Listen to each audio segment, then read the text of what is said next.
ఇంకా ఇలాంటి ఉద్యోగాలు చేస్తున్నారా? నేను అదే చెప్తా ఉన్నా చాలాసార్లు. ఇదే వీడియోని నేను చాలాసార్లు చేశాను. బట్ స్టిల్ ఏంటి అంటే ఖచ్చితంగా మళ్ళీ కొత్తగా చేయాలి.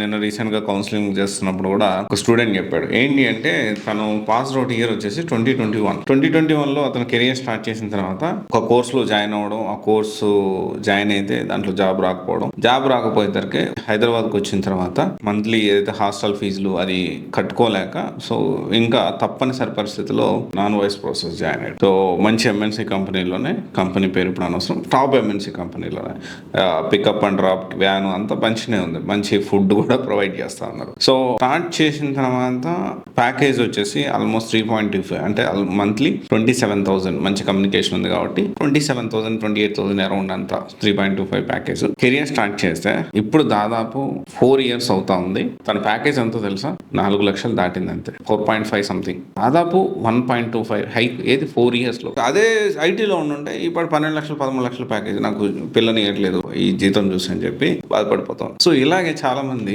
కొన్ని ఉద్యోగాలు, లైక్ మనం కొన్ని ఎగ్జాంపుల్స్ చెప్తున్నాం మీకు. దాంట్లో మెయిన్ గా US IT staffing, Google mapping, Google Arai voice mapping కానీ, వాయిస్ ప్రాసెస్ కానీ, నాన్ వాయిస్ ప్రాసెస్, దీంట్లో మాన్యువల్ టెస్టింగ్ కూడా ఉంది. అప్గ్రేడ్ అవ్వకపోతే మాత్రం కష్టమే, ప్యాకేజ్ చాలా తక్కువ ఉంటాయి. And HR jobs, so front office jobs, కొన్ని సేల్స్, ఇంకా వాయిస్ ప్రాసెస్ అంటే టెలికాలర్స్, ఇవన్నీ కూడా. సో ఇలాంటి జాబ్స్ సాధ్యమైనంత వరకు జాయిన్ అవ్వడం మంచిది.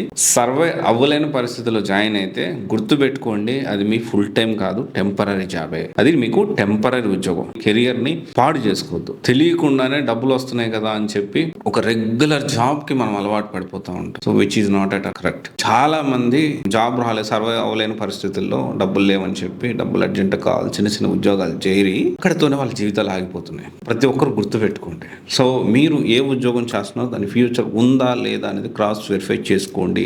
నెక్స్ట్ 5 సంవత్సరాల్లో ఎంత ప్యాకేజ్, ఇప్పుడు ఒకవేళ మీరు 3 లక్షల ప్యాకేజ్కి జాయిన్, లేదు 10,000కి జాయిన్ అయినా నెక్స్ట్ 4 years లో 5 years లో మినిమం ఒక 15 లక్షలు 20 లక్షలు ప్యాకేజ్ వస్తుందా అనేది మీరు ఖచ్చితంగా ఆలోచించాలి. ఈరోజు చూసుకుంటే నెలకి 50,000 ఉంటే ఫ్యామిలీ అనేది హైదరాబాద్, బెంగళూరు లాంటి మెట్రో సిటీస్లో చాలా కష్టం మీద బతకాల్సి వస్తుంది. గుర్తుపెట్టుకోండి.